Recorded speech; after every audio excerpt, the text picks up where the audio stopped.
relate to sacred business, but I would love to hear for you in the chat how you relate to this when you hear those words. So if anyone feels called to share that, I'd love to hear from you. And also would love to know where some of you are coming from. I see a lot of familiar faces, but some of you I've not had the opportunity to meet before. So I'd love to hear where you're joining us from if you're willing to share. Um, but yeah, in the meantime, I'm very excited for this conversation. We're joined today by Ed Zaydelman. He is a member of our Sacred Growth Club community, but he's also a dear, dear friend that I think we've known each other going back till 2016 or 2017. And I can honestly say that Mm.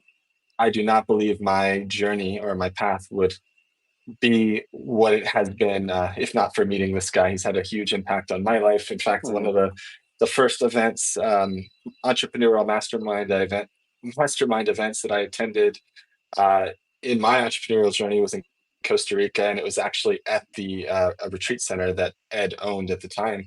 And it was a beautiful, beautiful experience. I've actually written about this, how so many of the opportunities, connections, relationships that have supported me to this day in what I've been able to create stemmed out of that event. There were Mm. so many amazing people there.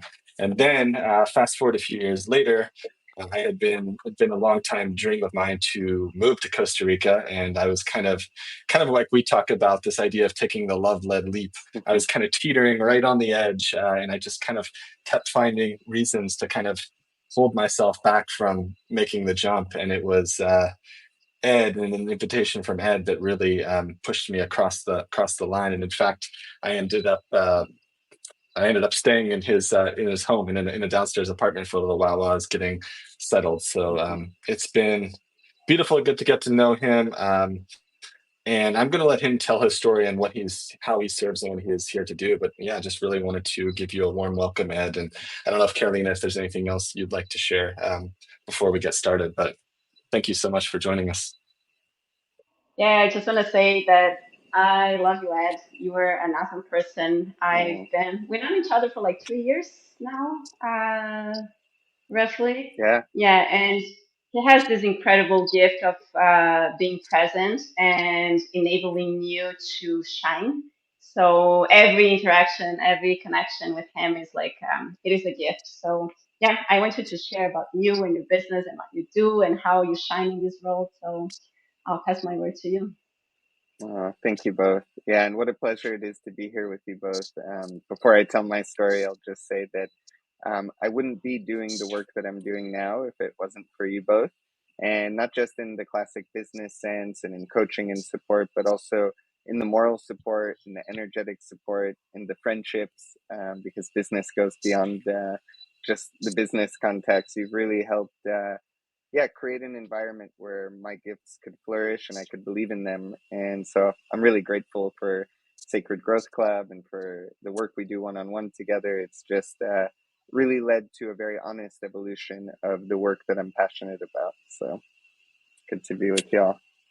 Thank you. Yeah, so my story starts a while back, and I always tell it differently. But basically, I was living a very fast-paced life in New York.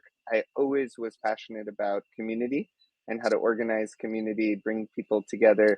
At the time, it manifested as events in large nightclubs and music and that kind of stuff.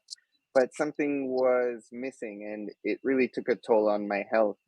New York was such a fast paced city, and I felt like I was just hustling day in, day out in a rat race, even of my own design. And, something had shifted. My father had given me a lot of books on spirituality and on personal development and said, you're not going to learn this in school. And by the time I was in college, I was done with nightlife and starting to explore what's next. And I started to go on retreats and see what the whole spiritual world was all about, um, and learn about myself and learn about community. My two big whys were, who am I and why am I here? And what does community look like in the world authentically? And so I set out on investigation. And briefly, after my nightlife career, I went to work at the Burning Man organization. I was enamored that they could bring 70,000 people to build a pop-up city where people had gifting economy and cared about each other, and there was no money. And so it was for me kind of a PhD in how to build and create community. But again, something was missing there. I felt like it was community, but it was for a week, and there was lifestyle that I don't live now, where there was drugs and partying and etc. And so I kept looking, and it was that year when I was finishing college that my grandpa got pancreatic cancer, and my family shifted to eating organic food. We started to go to longevity centers, meet top doctors, and we realized that this is more about lifestyle than taking some supplement. You have to clean your body, sure, but you also have to live a certain way, not just with healthy organic food, but with games and community and fun. And so I spent about 2 years looking with my father, who also was leaving his career for health reasons. Where could we create something for people where they could live in a healthy way? And not just a retreat center or wellness hotel or etc., but also a community where people could live this way. And Costa Rica checked all the boxes. It was one big spa, no standing army, thriving education. It was like a blank canvas for what's possible in human flourishing and human potential. And it was also close to the US. So when we created our checklist and we saw what Costa Rica had to offer and the abundant nature and the people are incredible, I moved here and I took a leap. I took a passion pivot, like my buddy Nadav calls it. And I left New York City, came to Costa Rica. It was like the Wild West. I had this old beat up Suzuki. We were going to look at land. Like the Suzuki almost rolled off a cliff once. It was wild. My buddy Jeff moved here with me, and essentially that was, I'll tell you right now, it was 20 years ago. So I've technically lived here longer than I have in the US, and it's become home. And my family and I, we bought 3 different properties, and my job became to create a vision for those properties and a team and a presentation deck and start to raise capital and do what many entrepreneurs know how to do. But yeah, and I'll be very like brutally honest with you. I thought that because I had this download from God and we're to create eco village and wellness retreat center, I was like, that's it. I'm being guided, and it didn't go as planned at all.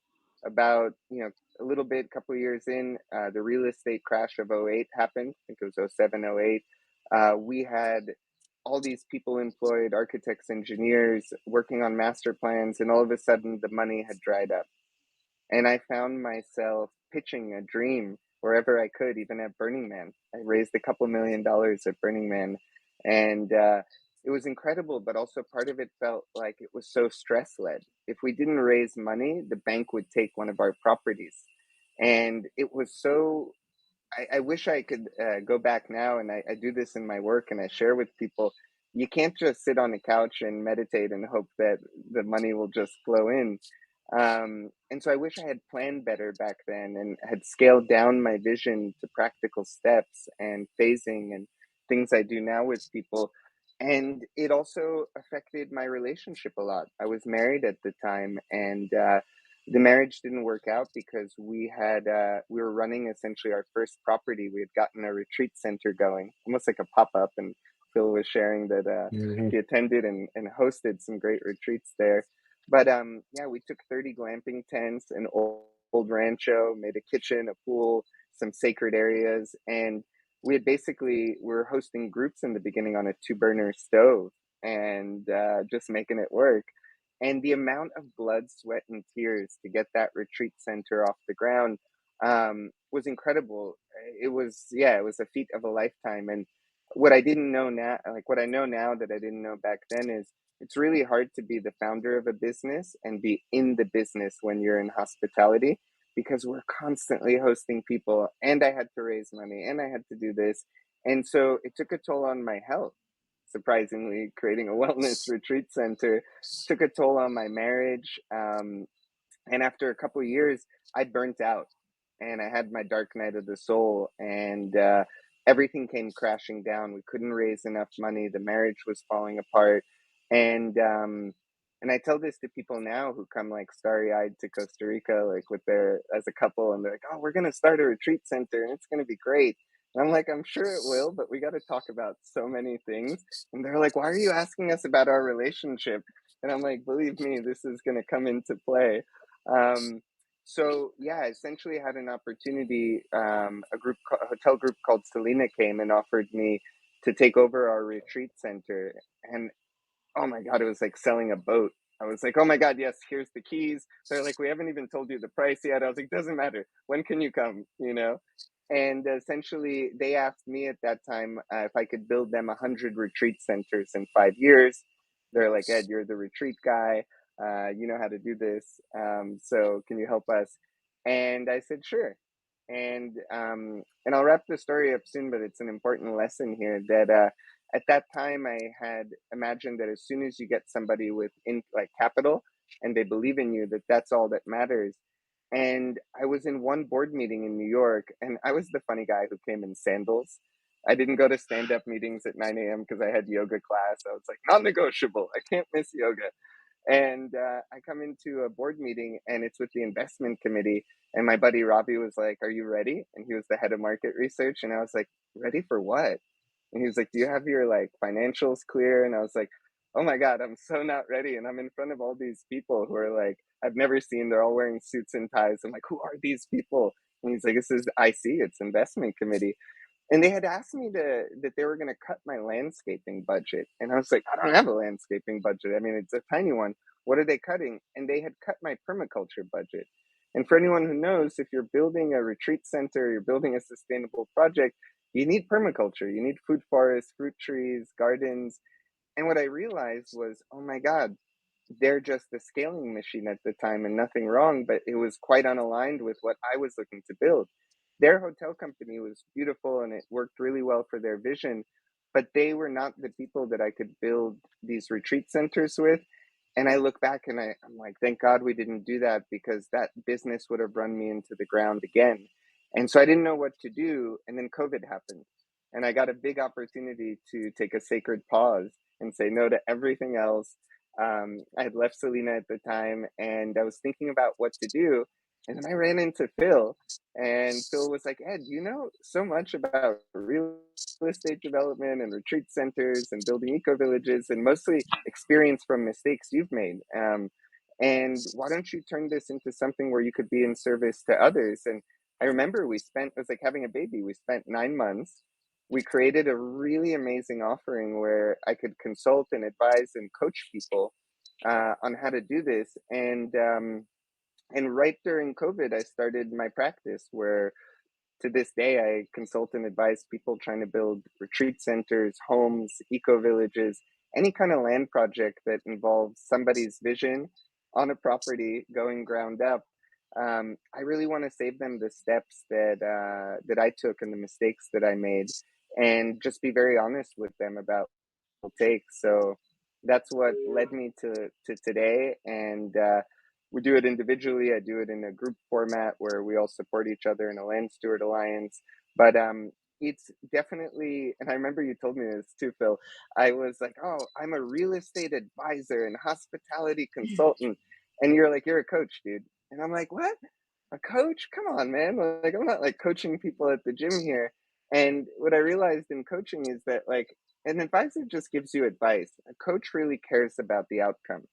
They care about seeing your life through. And that's one of the things that I love about what I now call my sacred business since meeting you both, is this isn't about just being like a stale advisor, helping somebody with their architecture. It's really understanding what they're going to need to thrive as individuals so they could give their gift to the world. And it might not be a whole retreat center. It might be a villa for the person, so they could start to host people and start to enjoy. So yeah, I'm very much focused on the people I work with, not the projects. And a lot of that was through your support and mentorship. So yeah, I'll pause here because I don't want to keep going and Yeah, I going. just want to say like how much I love your story and how inspiring it is, because like you create your business based on who you are, and that's it. Like I'm sure you had like taken courses and studied to, and but most of the things that you did was like through your own experience. And for me, like, this is very, very sacred because often, like, we don't see value in our own experiences. We think that to have a business or to be a business owner, or like, to start a journey like this, like, it's based on, oh, I need this certification. And we have like, yeah, we've had like many people were like, hey, I'm just taking another certification, I just need another diploma, I just need another this.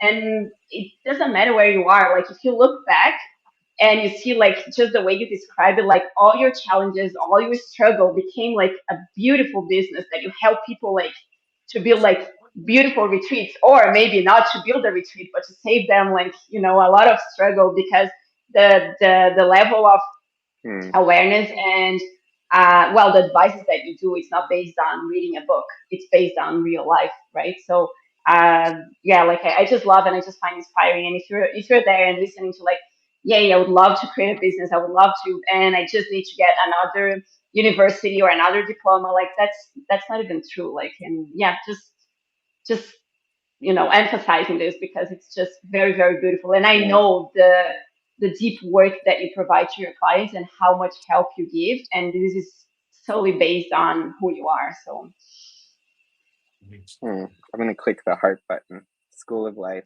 There you go.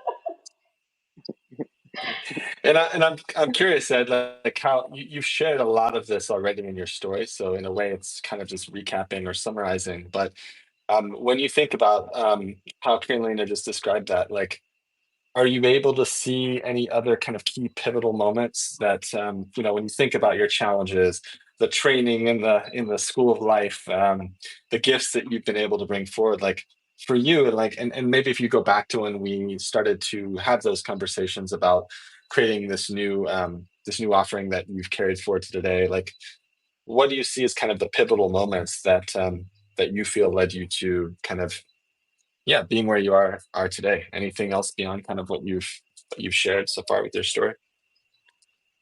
Yeah, I think one of the big pivotal moments was kind of when we had this whole reset a couple years ago, and the world shut down, and that was a moment where I really, I think, looked at my ikigai again. What am I good at? What does the world need? And yada yada. And I think every year I try to practice more and more radical honesty with myself and others. And I started to ask questions like, does the world need a bunch of eco villages? Does the world need more retreat centers? What are we retreating from? Even calling bullshit on myself. And Mm, in the past, I was very motivated by community and very motivated by sustainability. But what I realized was, right now, it's a people problem, and more than anything, people mm, really need to start to learn the intricacies of how to come together. And so, I've seen a ton of eco villages built where the structures, the physical structures, look great, but the invisible structures aren't there. People don't know how to do conflict resolution and rub, and they argue about chickens in the chicken coops as vegans and non-vegans, and dogs. You wouldn't believe, like, the real problems in eco villages are like things like pets. People crack up. It's not like, oh, the road wasn't built right. That rarely happens.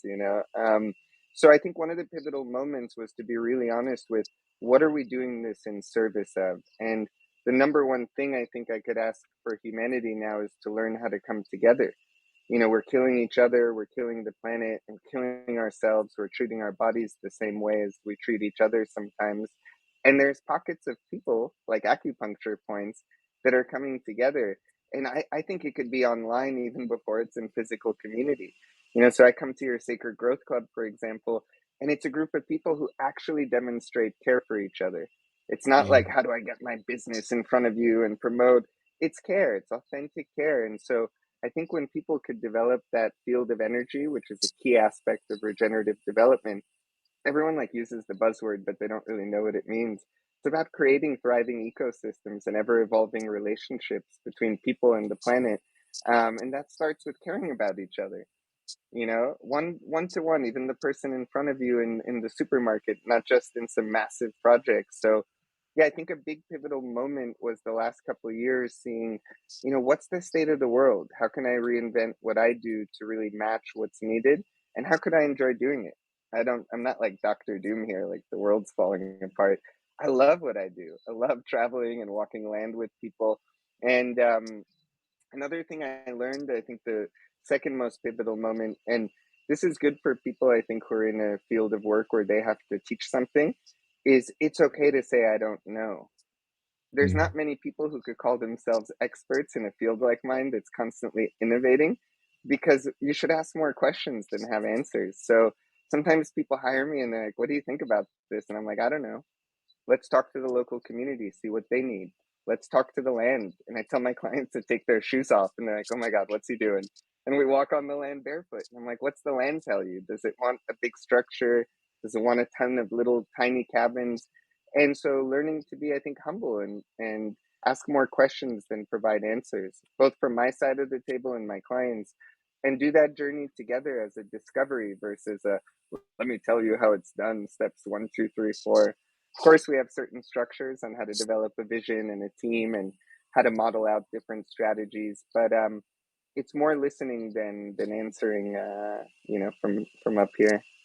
So yeah. mm, mm, And it's so powerful because if it's to build a community or if it's whatever it is, like whatever change that we are trying to make, if it's not from inside out, it's just like, it's not a change. Because like, well, you know that Mm, my journey, I was kind of like, I want to live in a community. I want to do this in Costa Rica. And I spent like almost 3 years like trying to find a place. And I'm like beautiful places, gorgeous. Like as you said, like the structure itself was super beautiful, but then it was just like another gated community in many ways because the relationship, the care was just not there.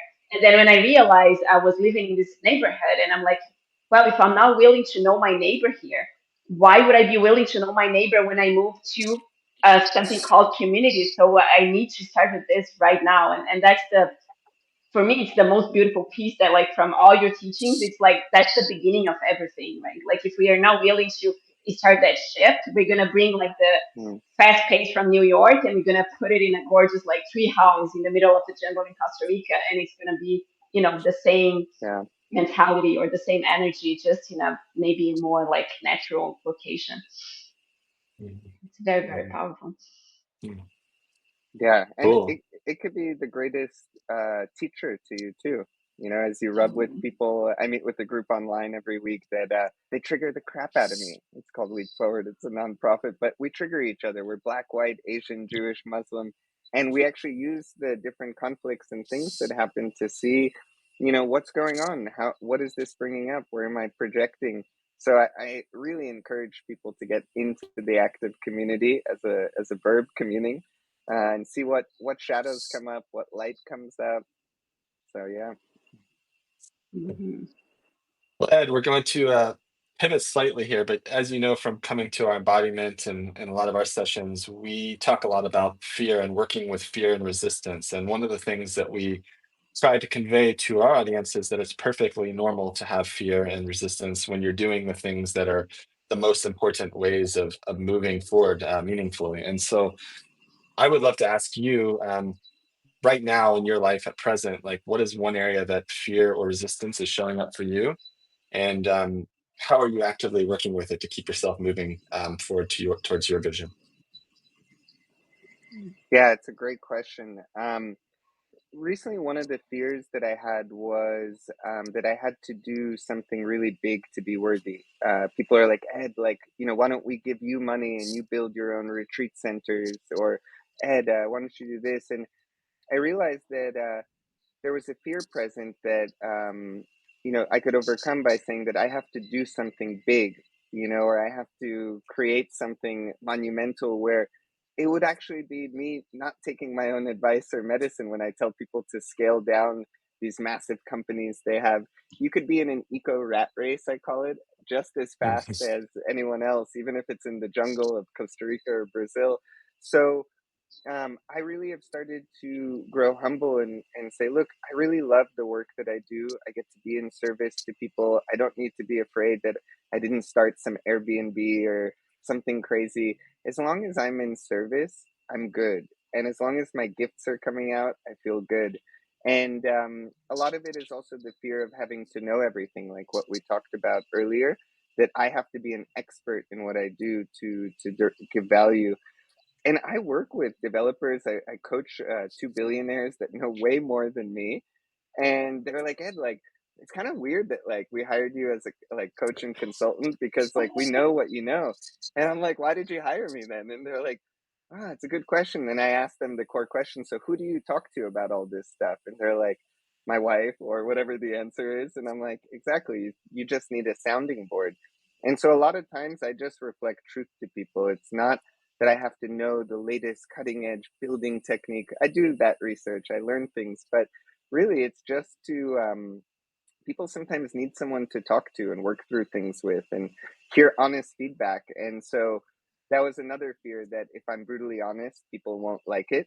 And oh my god, I'll tell a short story. I had a developer hire me to do a tour of Costa Rica, and we're in the car, and he's just yapping away on the phone. He was just telling me how he has this hotel operating company so he gets to relax and whatever. And he's like yelling about like to them about ordering elevator parts. And I'm like, some hotel operating company. And after an hour of driving where I'm trying to point things out to him, I was like, man, put down your fucking phone. Excuse my language, you know? And he's like, excuse me? And I was like, you hired me to give you a tour of Costa Rica, which I rarely do. You paid top dollar. Then he negotiated down, which yeah, that was a little shady. But anyway, you're on the phone the whole time. Like, what are you doing?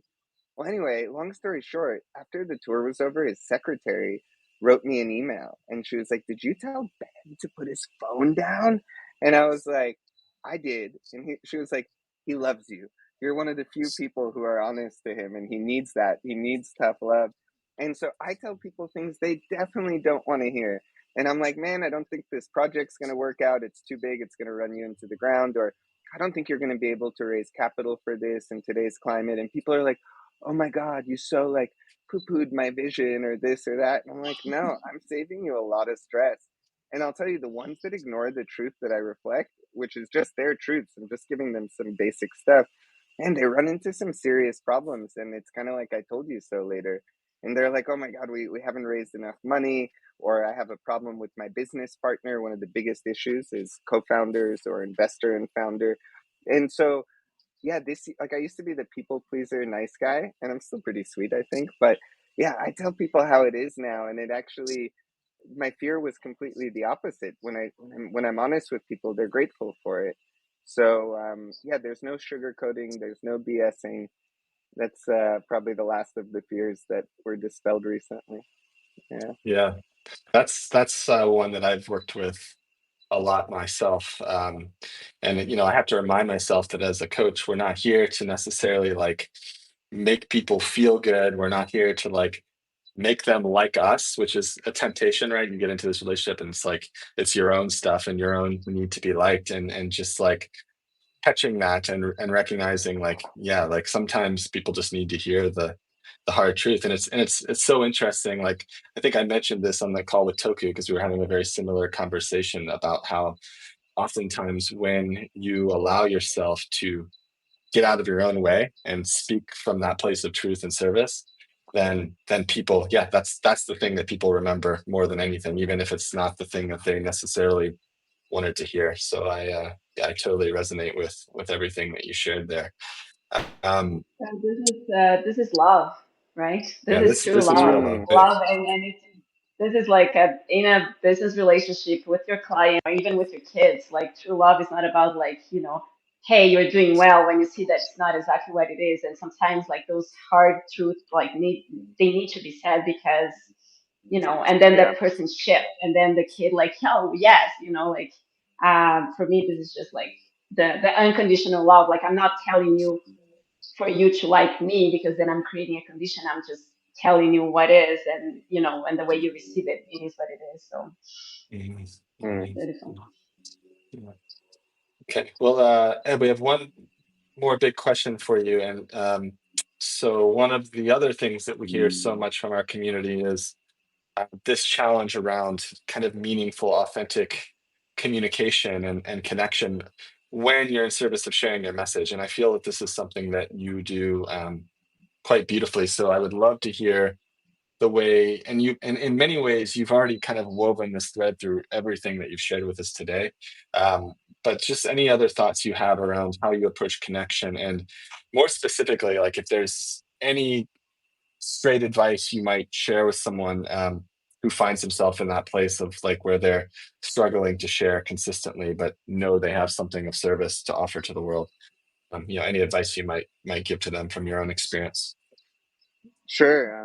And you helped me with a lot of this. I was very afraid to share and like self promote, and I didn't want to be that salesy, coachy guy who's like, work with Mhm. me because of this, and this. And I think something beautiful came out when we started working together, Phil, and you're like, we're starting with a newsletter. And I thought I was hiring like my buddy who's the best digital marketer in the world, and you're going to be running Facebook ads, and I'm going to be making 40K a month sitting back in my chair. And you're like, cool, we're not doing any of that. And it's going to be just newsletter driven and organic. And I was like, okay, is there a refund policy here? What's going on? But I trusted you. And, I think it was one of the biggest gifts that you gave me, and that has become a real passion. I've always loved to write, and just to disconnect. You wrote about it in a magnetism article recently, just to disconnect from my writing is my sales methodology. It's not. My writing is my writing. It's what I want to share in the world. And sure, if somebody's attracted to that writing, amazing. And I didn't realize, I remember once I went live with a friend and 60 people said, oh, we want your help to build our retreat center in Eco Village. And then none of them really converted to any kind of sales right away, but a lot of them joined my newsletter. And you're like, watch what happens. And I developed relationships with those people. There was trust, Mhm. there was communication.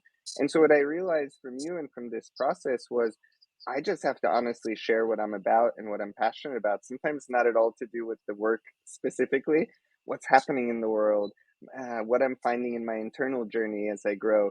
And then your vibe attracts your tribe. And so it's very beautiful in that sense, because I just write and communicate what I feel and what I feel is important.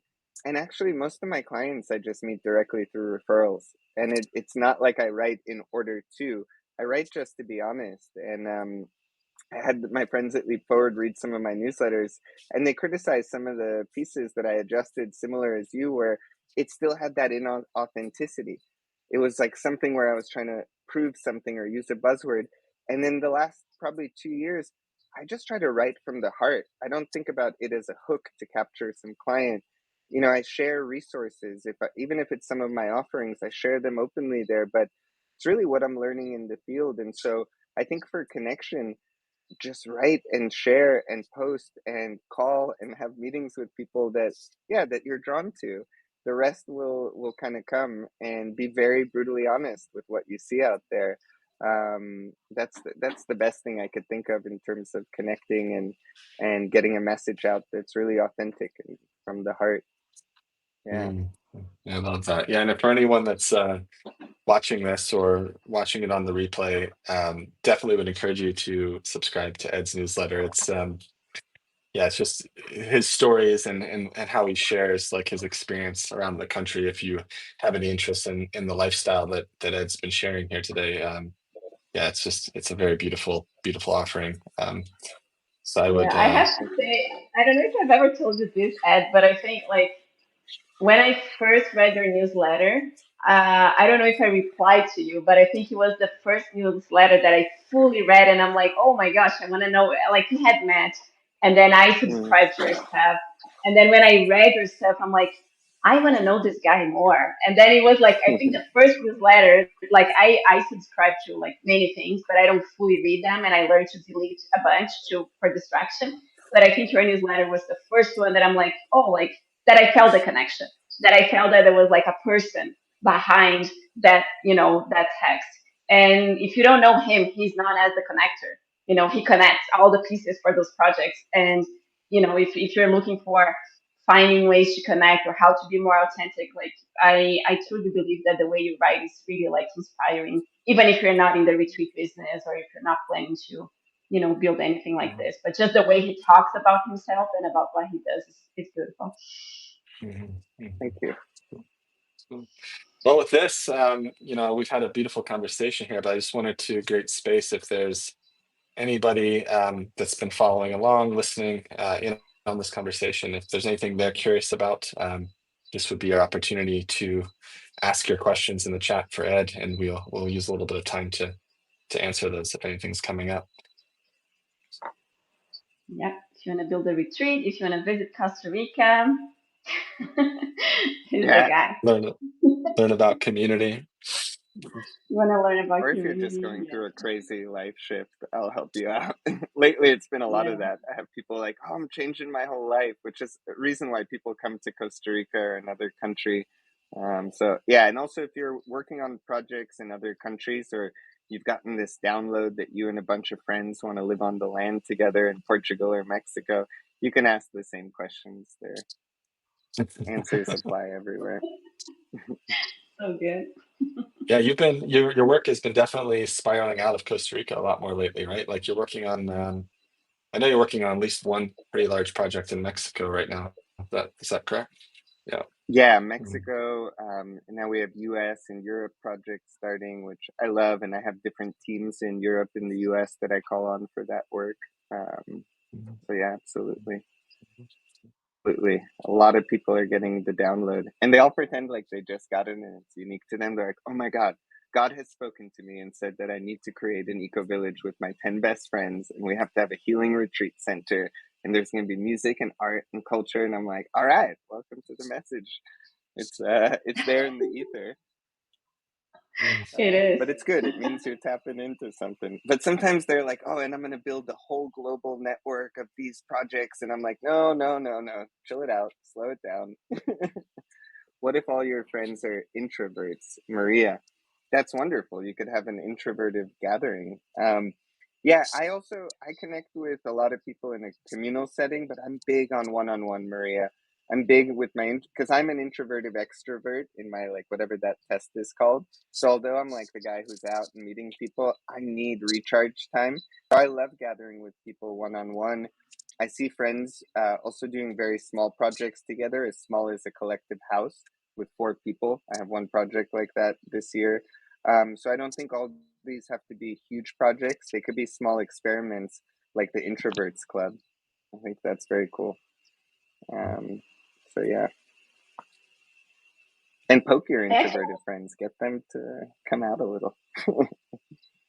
I have a quick question for you. Like, if you, well, a lot of people have like this desire, and I believe community is like huge. It doesn't matter, like, well, we're not meant to be alone, right? Like, we're meant to be in community.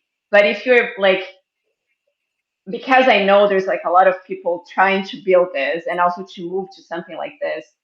Let's say if you are in a space that you are not looking for the move yet, but you have the desire, what is the one mindset shift that you would, like what is the change, like the inner change that people could start like doing right now that will actually feed a real community and not just, the beautiful structure later?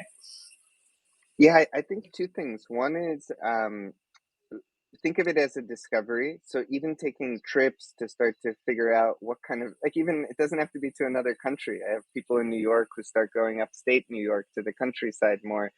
They start to travel and see what they want. Take your time. Treat it as a discovery, and also get really clear on your motivations. Why are you doing it? Do you want food and water security? Do you feel like you really want to be around a group of people? I mean, I'm the community guy and I live alone in the cabin in the woods because I thought I wanted all this community and then it scared the crap out of me. People are like, you're not coming to the men's circle. And I'm like, I don't care about the men's circle right now. I just want to chill and on a Friday night and read a book. So, I don't think that it's not for everyone, the bigger community thing, but see what your motivations and what is your why before jumping into anything and test it out as much as you can. Test out who you want to be with. And by the way, it's not always your friends. I think Maria said, what if your friends are introverts? I think community is based on a set of shared values and principles. And so, I met all of your friends in Sacred Growth Club, or your community rather, excuse me, because there's shared principles there. And so even though I don't know some of the people, like we don't hang out on the weekends, we have shared values and we care about certain things. And so I feel like they're a family to me in a way, and it's a new group of friends, but that friendship forms from shared values and things we care about. Same with other groups that I meet with. So don't think that it has to be just your social circle. It could be very new people too. So yeah. Mhm. Thank you. Cool. Yeah, that's beautiful. And all I have to say, I'm very proud of like our community in general because I feel that that's exactly what it is. It's so pure. This thing about like I want, to create something that is authentic, that expands my heart, that just that desire being so authentic connects like to amazing people. And as I said at the beginning, just like the support to each other, for me this is a real, and it's online. I never really thought about like this online community having such a sense of Mm, community that I was not able to build or to be part of in Costa Rica in many ways. mm, But this support and this really desire of like growing together and winning together is what for me like communities is all about. Mhm. Yeah. mm, And with that, Ed, and we're gonna bring this to a close here in a second, but one of the things that we thought to start doing here is because we've been observing how our community has been growing so organically from the inside and from this place of authentic expression. We thought it'd be nice to ask you, like, as we consider other people to bring on to this Sacred Business Stories, is there someone that you could think of that perhaps has demonstrated what you perceive to be the values and principles of what it looks like to bring forward a sacred business? And maybe if you could share who that person is, we'd love to have a conversation with them about joining us here. yeah, I'll share a person and I'll share the why. Um, there's a person on my Substack, Michelle Parad, who we started communicating, writing. She works also. She helps entrepreneurs craft marketing and stories, and also helps people in the retreat business very much. So, like thought leaders, coaches, etc. Really, expand kind of their offering and. She reached out to me and started writing me and seeing how we could collaborate. And she set up a call with me. And the reason why I want to recommend her is because she took a leap. And I was like, "Oh, are you part of like Phil's group or this WhatsApp group we're part of?" She's like, "Kind of loosely, but no." And I was like, "Oh my God." So you just like reached out to me? And she's like, "Yeah, I like what you're up to." And I was like, "I like what you're up to." And we had a call. We had like a half-hour call. And I'm like, "Oh my God, there's so much overlap." And so we're going to do some collaboration together, but I think she's a wonderful person to have on and talk to. And yeah, just because of the initiative that she demonstrates, she does her work and Mhm. she does her writing no matter who reads or how many followers. So she's awesome. Mm. Yeah, Michelle. Cool. Awesome. We'll reach out to her for sure. And then lastly, just really to close, like how can people here who are watching with us live or on the replay learn more about your work? I know you're pretty active here nowadays on Substack, but Sure. what would you recommend if someone just wanted to get a quick understanding of your work if they're hearing something that might be there for them? Yeah, one, I would just go. I use my Substack website more than my real website now, so it's easy. It's livethepossibility.news, and you could read newsletters there. I also have workshop replays with really interesting people that I've interviewed. I have weekly light bulbs. So some people think you have to hire me to get like a lot of the wisdom, but it's all in there. And even though I do consult and coach people one on one, I really love our group mastermind, the Land Steward Alliance, because it's not about just knowledge conveying, it's about supporting each other as we're on this mission to just think about what like the questions we talked about. And it's a Hmm. really diverse group. It's not just people building land projects, but it's architects, engineers, lawyers, even investors. We have investors there, so you could ask them like big questions that you're afraid to ask about. Um, and they want to be involved too. They don't want to just be a check writer, they want to be with you on the journey. So I would say definitely the newsletters. We have workshops all the time for the Land Steward Alliance. And when you read my newsletter or you read anything on Substack, know that you can reply, like ask a question and I'll reply. It's me.